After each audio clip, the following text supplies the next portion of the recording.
Hello दोस्तों, मैं सूरज चौधरी स्वागत करता हूं आप सभी का सूर्य एग्रीकल्चर क्लासेस के ऑनलाइन प्लेटफॉर्म पे। तो आज हम लेके आए हैं नर्सरी।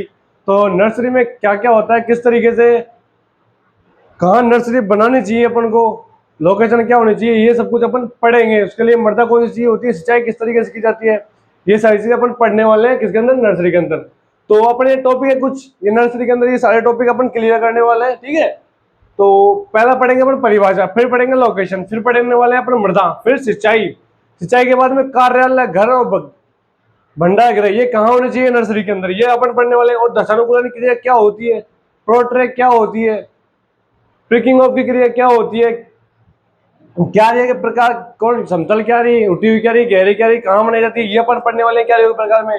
और क्या रहेगा आकार, लंबाई कितनी होनी चाहिए, चौड़ाई कितनी होनी चाहिए, क्या रहेगी बीच में दूरी कितनी होनी चाहिए, ये अपन इसमें पढ़ने वाले हैं।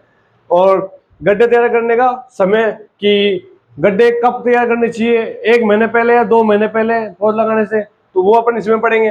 गड्ढे का आकार क्या होना चाहिए भाई, बड़े पौधों के लिए गड्ढे का आकार कितना बड़ा होना चाहिए, छोटे पौधों के लिए गड्ढों का आकार कितना छोटा होना चाहिए। और मृदा शोधीकरण, मृदा शोधीकरण क्रिया होती है, ये किस तरीके से की जाती है, इसमें क्या क्या काम में लिया जाता है, मृदा का सूक्ष्म जीवों को नष्ट करने के लिए इसमें क्या क्या काम में लिया जाता है, वो होती है मृदा शोधीकरण की क्रिया, जो अपन पढ़ेंगे आगे जाके, ठीक है। और आती है सब्जियों की नर्सरी।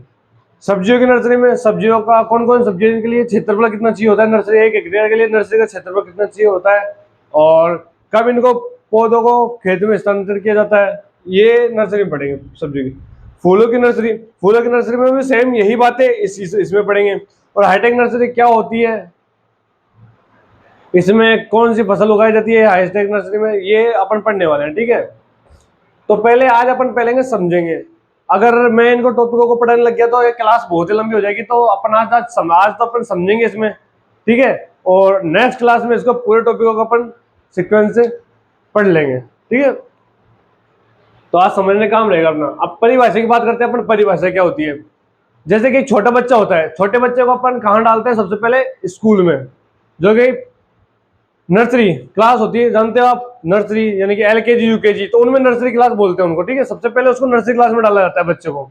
नर्सरी क्लास में क्या होता है, उनको पढ़ाया कुछ नहीं जाता, उनको बस उनकी मतलब देखभाल की जाती है उसमें ज्यादातर, कि बच्चा अच्छी संगत में जाए, उनको बताया जाता है इस तरीके से ये करना वो करना, बस और कुछ नहीं करते, पढ़ाया जाता नहीं है। तो सेम कंडीशन यहाँ है अपने साथ, पौधों के साथ भी। पौधे क्या है, छोटे होते हैं, तो छोटे पौधों को खेत में डायरेक्ट लगाएंगे तो उनकी, अब तापमान इतना ज्यादा होता है, कभी वर्षा आ रही है कभी क्या हो रहा है, तो ये सहन नहीं कर पाएंगे इस चीज को। तो इसलिए इनको मतलब कि तैयार करने के लिए, खेत के अनुकूल बनाने के लिए सबसे पहले नर्सरी में लगाया जाता है, ठीक है। तो परिभाषा क्या हो सकती है इसकी अपनी, नर्सरी का मतलब है महंगे पौधों को, वह स्थान जहां महंगे पौधों के बीजों को उनकी शुरुआती मूलभूत आवश्यकताओं की पूर्ति करते हुए पौधों को उगाया जाता है, नर्सरी कहलाती है। ये होती है नर्सरी, ठीक है। अपन बात करते हैं लोकेशन। तो लोकेशन देखो अपन, लोकेशन अपनी होनी चाहिए मुख्य सड़क के, अपनी ये हुई नर्सरी, ठीक है। ये अपन ने बना लिया नर्सरी। नर्सरी का आकार क्या होता है, वर्गाकार, ठीक है। ये हो गया नर्सरी। तो नर्सरी होनी चाहिए अपनी मुख्य सड़क के समीप। ये अपनी मुख्य सड़क है, ये अपनी मुख्य सड़क हो गई, ठीक है। ये अपनी मुख्य सड़क है, तो नर्सरी होनी चाहिए मुख्य सड़क के समीप। क्यों होनी चाहिए, अभी अब तुम लगाओ कि जैसे कि आपका कोई फ्रेंड है, फ्रेंड का नाम हो गया विकास, उसकी जो पड़ोसन वाली भाभी है, तो वो क्या है, बाजार जा रहा था, उसकी पड़ोसन वाली भाभी बोली भैया जी मेरे को गुलाब के पौधे लेके आना, तो वो बाजार जा ही रहा है, तो वो सबसे पहले भाई नर्सरी कहाँ मिलेगी उसको, अगर बाजार में होगी तो बाजार से ही लेगा ना, ठीक है। तो इसलिए बाजार के समीप और मुख्य सड़क से हो जाएगा, तो सड़क के समीप उसको नर्सरी दिख जाएगी, तो उसको याद भी जाएगा, हाँ भाई पौधा मंगाया तो वो लेके जाएगा। तो इसलिए मुख्य सड़क के समीप होनी चाहिए, ठीक है। और मुख्य बाजार के समीप, बिल्कुल। ये हो गया बाजार, ठीक है। तो ये हो गया मुख्य सड़क के समीप, और ये हो गया बाजार। अब इसके बाद आती है सिंचाई। सिंचाई सिंचाई तो अब सिंचाई से पहले अपन इनकी बात कर लेते हैं, कार्यालय, घर और भंडार गृह की। कार्यालय कहाँ होना चाहिए भाई, अब ये विकास आया, विकास ने कहा पूछताछ करेगा भाई पौधे के लिए कि मेरे को पौधा कौन सा चाहिए, सड़क के पास, यहाँ होना चाहिए अपना कार्यालय, ठीक है। ये हो गया नर्सरी में अपना कार्यालय, ये मुख्य सड़क के समीप, ठीक है।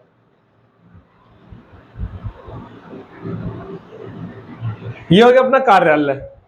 तो ये आया यहाँ पे, आते पहले यहाँ पर पूछा भाई साहब मेरे को गुलाब का पौधा चाहिए तो आपके यहाँ मिल जाएगा। भाई कार्यालय वाला बता देगा हाँ भाई है हमारे पास उपस्थित है। अब ये तो है नहीं कि यहाँ पे कोई श्रमिक कार्य कर रहा है, ये अंदर जाएगा, यहाँ जाके पूछेगा, जा जाके पूछ के बताएगा, श्रमिक मना कर देगा कि नहीं यहाँ पर पौधे, वो बात। तो यहाँ इसलिए कार्यालय होना चाहिए मुख्य सड़क के समीप। अब आती है बात घर की, तो घर कहाँ होना चाहिए? घर हमेशा होता है सेंटर में। कहाँ पे? सेंटर में। ये होता है घर अपना सेंटर में होता है, ठीक है। सेंटर में क्यों होना चाहिए? क्योंकि सारे श्रमिक काम करते हैं यहाँ पे, ये श्रमिक काम कर रहे हैं, ये नर्सरी अपनी, ये श्रमिक काम कर रहे हैं। तो घर से क्या होता है, घर से बाहर निकल के या फिर छत पे चढ़ के आराम में श्रमिकों को देख सकते हैं, श्रमिक काम कर रहे हैं या फिर आए 10 मिनट बाद में बस चुर्री मिलाने लग गए, बैठ गए 10 मिनट काम किया फिर चुर्री मिला रहे अपना काम कर रहे हैं। तो वो इसलिए घर होना चाहिए मिडिल में, बिल्कुल मिड में, ठीक है।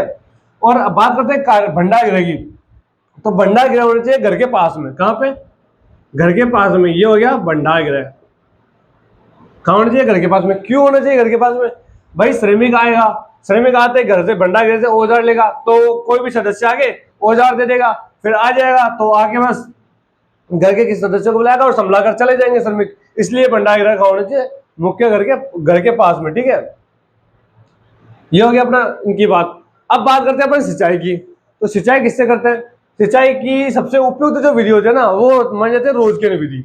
वैसे तो सूक्ष्म बूंद बूंद और बूंद बूंद विधि भी मानी जाती है, जैसे कि ड्रिप इरिगेशन, वो मानी जाती है, ठीक है। वैसे तो वो भी मानी जाती है, लेकिन हजारा यानी रोजकेन विधि। हजारा, अब ये रोजकेन विधि होती क्या है अब ये समझो। तो हजारा, हजारा मतलब आपने देखा होगा कभी, ये मैं बता देता हूँ हजारा का। देखा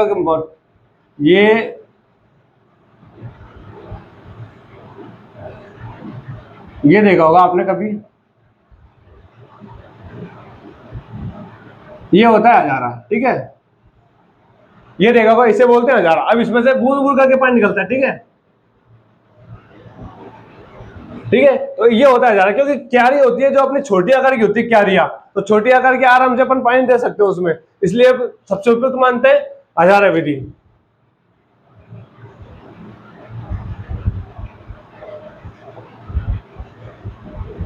हजारा विधि, ठीक है। अब इसके बाद में बात करते हैं अपन दशानुकूलन की। अब दशानुकूलन क्या होता है? जैसे कि अभी सुनो, दशानुकूलन से पहले प्रोट्रे की बात करते हैं अपन, ठीक है। तो प्रोट्रे क्या होती है? प्रोट्रे एक ऐसा माध्यम है जिसमें पौधे की शुरुआती अवस्था बीज बीज आसानी से ग्रो कर जाता है। और इसमें होता क्या क्या है? प्रोट्रे के अंदर होता है वर्मिकुलाइट, परलाइट और कोकोपिट। इसमें क्या है कि पौधा का जो बीज डालते हैं ना, वो आसानी से ग्रोथ कर लेता है, बड़ा हो जाता है इसमें, ठीक है। तो ये होती है प्रोट्रे। तो अपन बात करते हैं फिर दशानुकूलन की। अभी प्रोट्रे होती है देखो ऐसी, ये ट्रे बनाऊ मैं अभी,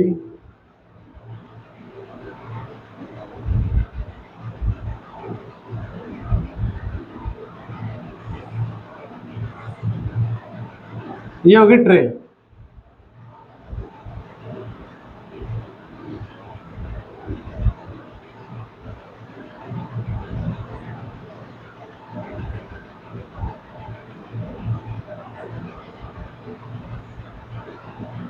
ये बना ली मैंने ट्रे, है ना।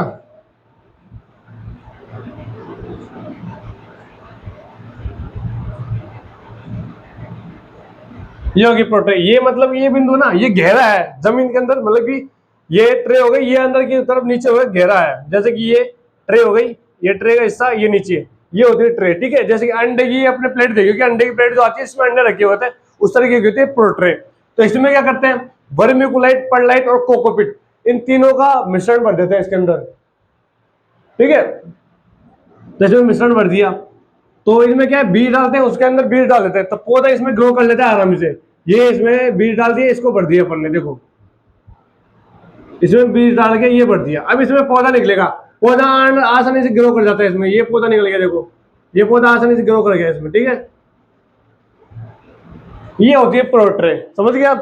तो इसके बाद आते हैं अपन दशानुकूलन क्रिया। अब ये पौधा निकल गया, ये पौधा बड़ा हो चुका, तो बड़ा होने के बाद इसको क्या करेंगे? ये तो है नहीं कि इसको प्रोट्रे में रखा जाएगा, ये इसमें तो इसकी सीमित मात्रा, मतलब ये भाई नहीं पाएगा इसके अंदर। तो इसको क्या करेंगे, खेत में ले जाएंगे। तो खेत में ले जाने के लिए करेंगे क्या भाई, ये डायरेक्टली अपन खेत में ले जाएंगे। तो यहाँ तो अपन इसको सब कुछ दे देते, टाइम पे पानी, टाइम पे सब कुछ दे देते। खेत में कौन सा इसको बार बार कोई पानी देने जाएगा, इसका टेम्परेचर मेंटेन कर लेगा, कोई नहीं करता इतना। ठीक है, तो इसको क्या करेंगे, पहले सबसे पहले इसको यहाँ से थोड़ा मतलब इसमें निकाल के जमीन पर टेक देंगे। स्किप मतलब इसकी जो यहाँ से हटा के जमीन पे अपन रख देते हैं, इसमें निकाल के, तो उसे बोलते हैं प्रेकिंग ऑफ। यानी कि एक स्थान से पौधे को दूसरे स्थान पर नर्सरी के अंदर ही यहाँ से निकाला वहां रख दिया, तो इसी बोलते थे प्रेकिंग ऑफ। और उसी पौधे में मतलब कि अब इसमें क्या करते हैं, इसमें सिंचाई बंद कर दी जाती है। मतलब कि जब अपन को खेत में लेना है उससे 10 से 15 दिन पहले इसमें सिंचाई बंद कर दी जाएगी, बिल्कुल सुचारू रूप से 10-15 दिन के लिए सिंचाई नहीं की जाएगी इसके अंदर। तो इसमें फिर सिंचाई कब की जाएगी भाई, जैसे कि अपन को आज पौधे स्थानांतरण करना है, आज पौधे को अपन खेत में लगाना है, तो उससे एक दिन पहले हल्की सिंचाई करके इसको निकाल लिया जाता है जमीन से। ठीक है, हल्की सिंचाई करके इसको निकाल लिया जाता है और खेत में स्थानांतरण कर दिया जाता है। ये होती है दशानुकूलन क्रिया। ठीक है,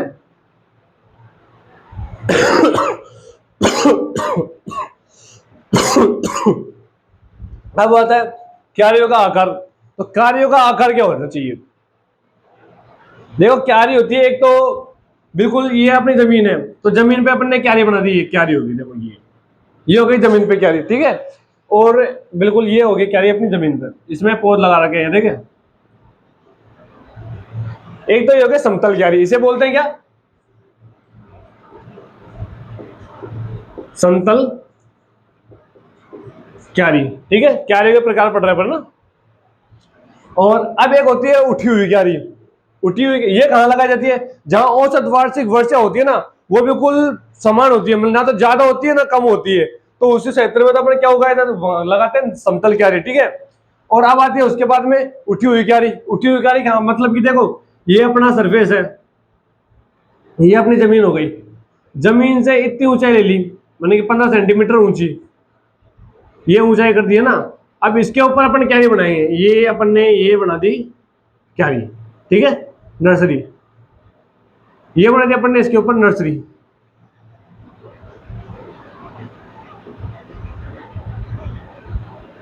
इसे क्या बोलते हैं, उठी हुई क्यारी।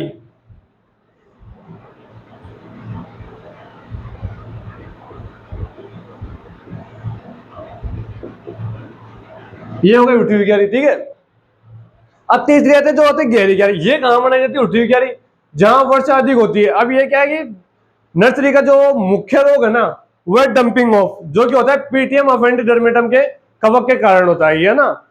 तो इसमें क्या है कि अब ये उठे, अपन जहां वर्षा ज्यादा है वहां अपन समतल क्यारी लगाएंगे, तो वर्षा आएगी तो वहां पानी बढ़ जाएगा। पानी बढ़ने से उनकी क्या है, जो जड़ के ये पौधा है, पानी बढ़ने से क्या होता है, ये अपन ने पौधा लगा रखा है, ये है जमीन। अब यहाँ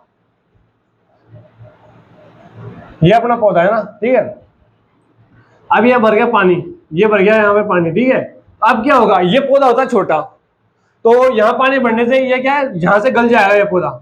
ये गल गया, गल के सीधा नीचे पड़ जाएगा, ये पौधा नीचे आ जाएगा। ठीक है, ये नीचे गिर जाएगा। तो इसीलिए इस चीज से बचाने के लिए इसे बोलते हैं डंपिंग ऑफ, कि डंपिंग ऑफ रोग होता है ये। ठीक है, आर्द्रगलन रोग ये नर्सरी का सबसे मुख्य रोग है। सीधा क्वेश्चन आता है, नर्सरी का मुख्य रोग कौन सा है। ठीक है, तो वो होता है डंपिंग ऑफ या फिर आर्द्रगलन रोग, जो कि पीथियम अफेंडिडर्मेटम कवक के कारण होता है। ठीक है, ये है, तो इसलिए इसको उठी हुई क्यारी लगाते हैं। और गहरी क्यारी ये होती है गहरी क्यारी, ये अपनी समतल जमीन है। ठीक है, ये हो गई अपनी बिल्कुल समतल जमीन। अब इसके नीचे खड्डा कर गया, मतलब कि यहाँ गड्ढा खोद गया, ये गड्ढा खोद दिया इसके नीचे ना, गड्ढा।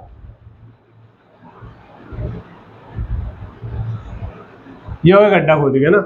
अब इसके ऊपर मतलब यहाँ क्या लगाएंगे, अपने गड्ढे के नीचे क्या लगाते हैं अपन। ठीक है, ये अपन ने क्या लगा दी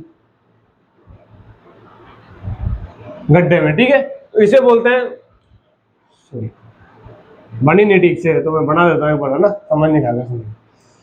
ये अपन ने जमीन, ये अपनी जमीन है, सरफेस पूरा। ठीक है, ये हुआ अपना सरफेस। अब यहाँ अपन ने गड्ढा खोद दिया समतल, ये अपन ने गड्ढा खोदा। अब इसके अंदर जो क्यारी लगाएंगे ना, ये पौधे लग गए, देखो ये अपन ने लगा दी क्यारी। अब ये लगाते हैं, इसकी भी जो ऊंचाई रखते हैं ना, इसकी ऊंचाई 10 से 15 सेंटीमीटर ऊंचाई रखी जाती है। और इसकी गहराई जो रखी जाती है ना, गहराई 10 से 15 सेंटीमीटर।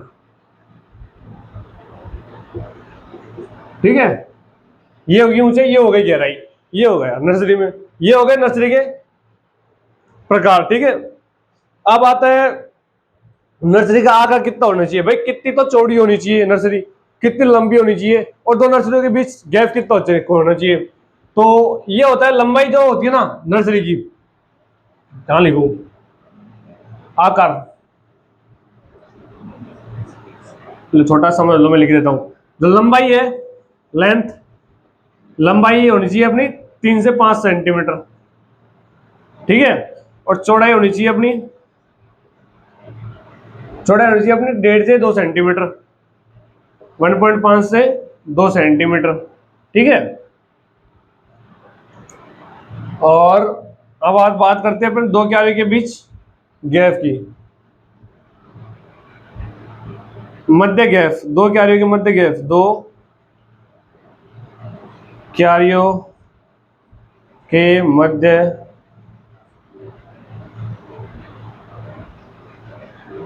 गैप लगा, हिंदी में क्या बोलते हैं यार, याद नहीं आ रहा, गैप। ठीक है, तो वो कितना होना चाहिए, 30 से 50 सेंटीमीटर। ठीक है, ये हो गई बात क्यारी के दो आकार है, क्यारी के मध्य गैप के ना। ठीक है, अभी अभी आप बोलोगे कि ये चौड़ाई कम क्यों रखी। चौड़ाई कम इसलिए रखी, अपना हाथ है, ये इतना जा सकता है, सॉरी ये मीटर करना ना, सॉरी सेंटीमीटर नहीं होगा, अच्छा ना, उसको मीटर में लेना। ठीक है, तो अपना ये हाथ है, हाथ होता है अपना लगभग 1 मीटर का होता है ये अपना हाथ, है ना, 1 मीटर यहाँ तक आता है। तो जैसे कि कोई क्यारी है, क्यारी में बीच में कोई पौधा है, उसमें लग गया रोग, किसी भी मतलब मृदा जनित रोग लगा लो, चाहे कुछ भी लगा लो, एक लग गया रोग उसमें, तो आप बड़ी जो चौड़ी क्यारी होगी उसमें तो अपन जा नहीं सकते, पोस्ट से निकाल नहीं सकते हाथ से, फिर जो बड़ी हो जाएगी तो बीच में से कहां से निकालेंगे, अपन नहीं निकाल सकते। उसके लिए अपन क्या करेंगे, सीधा पैर रखेंगे, क्यारी के अंदर पैर रखेंगे। क्यारी के अंदर जो पौधे होते हैं ना वो सघन रूप से लगे होते हैं, तो अपन पैर रखेंगे तो कितने, कम से कम 6-7 पौधे नष्ट हो जाएंगे पैर रखने से। तो इसी से बचने के लिए, इसी से बचने के लिए अपन लगाते हैं चौड़ाई कम रखते हैं, जिससे अपन आसानी से पौधे को निकाल सके हाथ से, इसलिए अपन चौड़ाई कम रखते हैं। ठीक है, ये समझ में आ गया होगा मेरे हिसाब से सबको। फिर आते हैं कहां तक पढ़ लिया अपन ने, क्यारियों का आकार हो गया। ठीक है, फलों की नर्सरी, अभी जो फलों की नर्सरी है अभी थोड़ा सा मिटा दूं क्या, अब फलों की नर्सरी में समझा देता हूँ थोड़ा सा ना, मैं इसको मिटा रहा हूँ थोड़ा।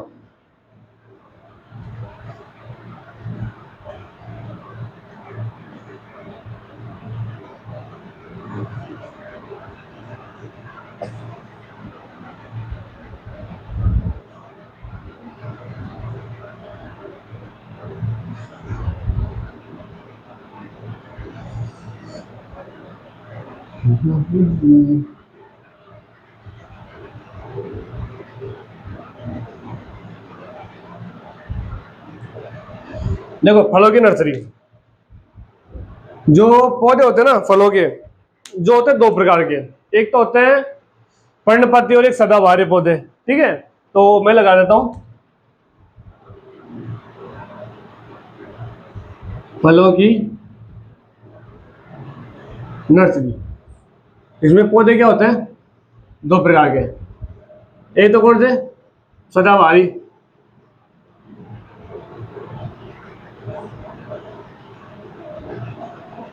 पौधे, और एक पर्णपाती पौधे। ये दो पौधे होते हैं। तो इसमें क्या करते हैं, सदाबहारी पौधे, इनको तो 1 से 2 वर्ष की आयु में, 1 से 2 वर्ष की आयु में मिट्टी के पिंड के साथ, मिट्टी के पिंड के साथ जून जुलाई माह में, जून जुलाई माह में खेत में स्थानांतरित किया जाता है। इसे बोलते हैं कौन सा, सदाबहारी पौधे। और ये पर्णपाती पौधे, इनको बिना मिट्टी के पिंड के, इनके साथ मिट्टी का पिंड की आवश्यकता नहीं होती।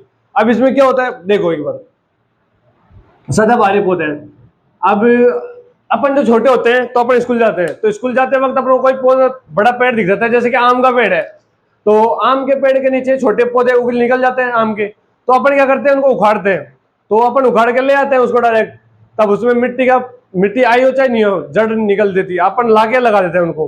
तो कुछ तो पौधे निकल जाते, बड़े हो जाते हैं, और कुछ नहीं होते, वो नष्ट हो जाते हैं। और वो नष्ट हो जाते हैं, अपन क्या बोलते हैं, भाई किसी ने देख लिया होगा, उसकी जड़ को किसी ने देख लिया इसलिए वो नष्ट हो गए। भाई वो ऐसा कुछ नहीं होता। वो होता क्या है, अपन ने ये पौधा है,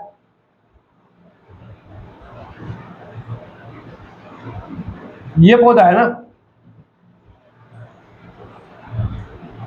ये पौधा लिया, अपन ने इसको उखाड़ा, इसकी जड़ें फैली हुई है, ये जड़ें फैल रही है ना, अपन ने इसको उखाड़ा, तो ये उखड़ के क्या इतना इसकी जड़ें टूट जाती है, उखाड़ते ना अपन तो इसकी क्या है, जड़ें टूट जाती है। तो अपन इसको अब जाके लगाएंगे तो ये नहीं उग पाएगा, यानी ग्रोथ नहीं कर पाएगा, ये नष्ट हो जाएगा वहां के वहीं। तो इसलिए इनको क्या मिट्टी के पिंड के साथ, ये मिट्टी का पिंड हुआ, इसके साथ में क्यों निकाल लिया जाता है और दूसरे स्थान पर लगा दिया जाता है। तो इसलिए सदाबहार, इसलिए बोलते हैं सदाबहारी पौधे। ठीक है, ये होता है मिट्टी पिंड। ठीक है, तो स्थानांतरण का समय, पहला तो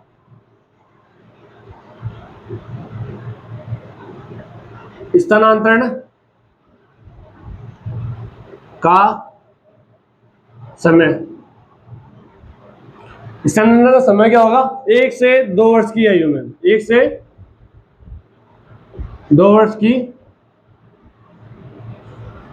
आयु में। ठीक है, इसमें स्थानांतरण का समय डॉट डॉट लगाना, मैं डायरेक्ट आप समझ लेना ना, स्थानांतरण का समय ये मैं शॉर्ट में लिख दिया। ठीक है, इसमें भी 1 से 2 वर्ष, 1 से 2 वर्ष। ठीक है, इसके बाद आता है कि कब करना चाहिए, महीना, माह, ये होगा माह। माह होता है इसमें जून जुलाई,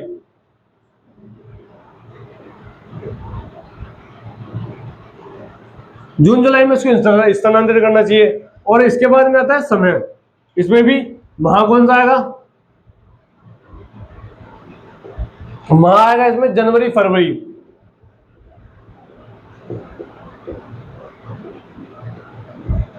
जनवरी फरवरी में इसको स्थानांतरित किया जाता है। ठीक है, तो पर्णपाती, अब इसमें कंफ्यूज हो गए ना आप, इसमें कंफ्यूज होने का कोई काम नहीं है कि पर्णपाती कब लगाए जाएंगे, मिक्स में हो जाते हैं ना, ये महीने मिक्स में हो जाते हैं, कौन सा महीना कब आएगा ना।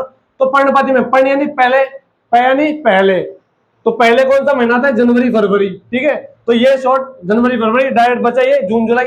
जून जुलाई किसमें आएगा, सदाबहारी में। ठीक है, तो अब इसके बाद एक होता है अपवाद, इसमें एक आता है अपवाद। अपवाद क्या है, पपीता। पपीते के पौध को स्थानांतरण कब किया जाता है, 1 से 2 माह की उम्र में। कब किया जाता है, 1 से 2 माह की उम्र में। इसमें 1 से 2 वर्ष आ रहा है, उसमें 1 से 2 माह आएगा। अपवाद है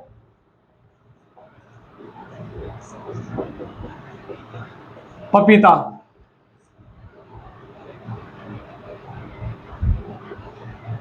क्यों, इसमें 1 से 2 माह की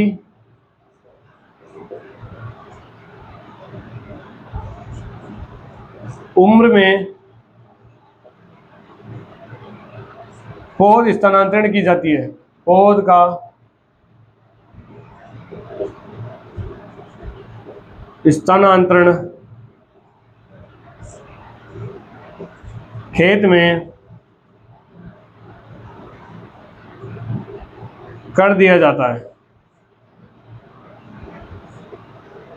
ठीक है, ये हो या अपवाद। अपवाद हुआ क्या, पपीता। इसको याद रखना, पपीता अपवाद है। ये क्वेश्चन आ सकता है कि पपीते की पौध को कितने दिन में खेत में स्थानांतरण किया जाता है।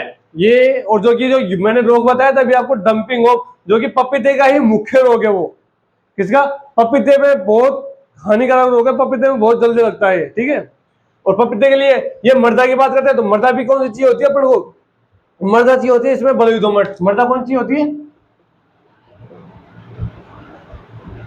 बलुई दोमट मर्दा चाहिए होती है। और पीएच मर्दा का पीएच होता है 6.5 से 7.5। ठीक है, जो कि उदासीन पीएच है नर्सरी में। कृषि की दृष्टि से उदासीन पीएच कौन सा है, 6.5 से 7.5। मृदा कौन सी होती है नर्सरी के लिए, बलुई दोमट, इसमें चाहिए होती है। अब ये फिर अपवाद है इसमें। अपवाद क्या है, इसमें मृदा कौन सी चाहिए होती है, मृदा चाहिए होती है दोमट। दोमट कौन सी, दोमट यानी कि लोमी मृदा। अब दोमट मृदा क्या होते हैं, अब देखो दोमट मृदा आपको समझाता हूँ। एक तो मृदा वो होती है जिसके कण पास पास होते हैं, ये मृदा हो गई, इसके कण पास पास है ना, एक तो ये होगी मृदा कण पास पास बिल्कुल, इसे बोलते हैं क्या, क्ले मृदा। इसे तो बोलते हैं क्ले मृदा। और एक होती है जो कणों के बीच में थोड़ा गैप होता है, ये एक हो गई ये कण।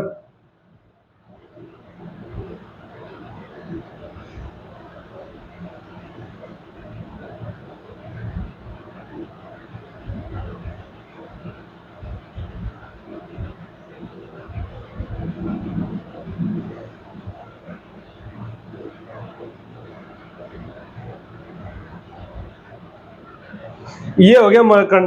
अब ये कौन सी होगी, बलुई दोमट।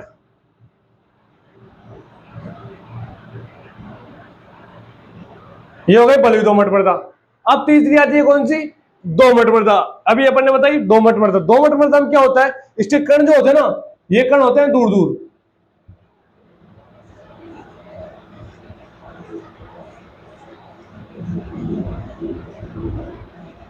ये कण होते हैं इसमें दूर दूर, ठीक है। अब इसमें कारण क्या है, पपीता को इसमें क्यों लगाते हैं, अभी मैंने बताया आपको डंपिंग ऑफ रोग, वो कहां लगता है। अब ये इसमें लगा देंगे तो इसमें लगाएंगे तो इसमें क्या है, पानी थोड़ा बहुत भरा हुआ रहता है, मतलब पानी जमीन कम सोख पाती है, तो इसमें लगाएंगे पपीते का। पपीते मैंने बोला सबसे ज्यादा यही रोग लगता है, तो ये क्या है, पानी थोड़ा बहुत भर रहेगा तो इसमें क्या लग जाएगा, आर्द्रकरण रोग। अब ये क्या रहेगा, इसमें लगाएंगे ना अपन, तो पानी अपन जो सिंचाई करेंगे नीचे चले जाएगा जड़ों के अंदर, ठीक है। तो यहाँ पानी इकट्ठा नहीं होगा, तो पपीते में ये रोग नहीं लगेगा। इस रोग को लगने में बहुत परेशानी होगी, कठिनाई आएगी, तो इसलिए अपन इसमें क्या होता है, दोमट मृदा।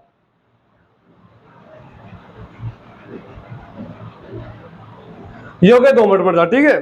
तो ये इसमें समझाने की चीज थी जो आज मैंने समझाई। एक और समझ लो आप, मृदा का सोरीकरण। मृदा सोरीकरण में क्या होता है, अपन लेते हैं 1.5% फॉर्मेल्डिहाइड का घोल लेते हैं, उसको क्या करते हैं, खेत के नर्सरी के अंदर छिड़क देते हैं, नर्सरी के अंदर सिंचाई कर देते हैं उसकी, छिड़क दिया उसको नर्सरी के अंदर। फिर क्या करते हैं, एक पॉलिथीन लेते हैं काले कलर की, पॉलिथीन लेके काले कलर की उस नर्सरी के क्षेत्र है ना उसको ढक देते हैं। उससे क्या होता है, जब तापमान जो बढ़ता है ना, तापमान बढ़ेगा तो नबे मृदा का तापमान बढ़ जाएगा, मृदा का तापमान बढ़ेगा तो तापमान चल रहा है 60 से कम 66 डिग्री बढ़ जाता है उसमें। उससे क्या होता है, मृदा में जो उपस्थित कीड़े या कीटों के अंडे जो वगैरह होते हैं ना, वो सारे नष्ट हो जाते हैं। तो इसलिए अपने सोरीकरण की क्रिया करते हैं, मृदा सोरीकरण की क्रिया इसे बोलते हैं, मृदा सोरीकरण क्रिया। इसमें क्या लेते हैं, फॉर्मेल्डिहाइड 1%, 0.1% का घोल लेते हैं फॉर्मेल्डिहाइड का, ठीक है। इसमें अब इसमें समझने की कोई बात ऐसी नहीं है। तो आज अपनी क्लास यही खत्म होती है। तो वीडियो पसंद आए हो तो लाइक करना, ये भूलिए ना। और मेरा देखो अभी चैनल स्टार्ट किया है, काफी ज्यादा दिन नहीं हुए, अभी सब्सक्राइबर भी कम है, बाकी मैं मेरी मेहनत रेगुलर कर रहा हूँ। आपको वीडियो पसंद आए तो आप अपना प्यार जरूर दिखाएं, लाइक करें और सब्सक्राइब करना बिल्कुल भी ना भूले।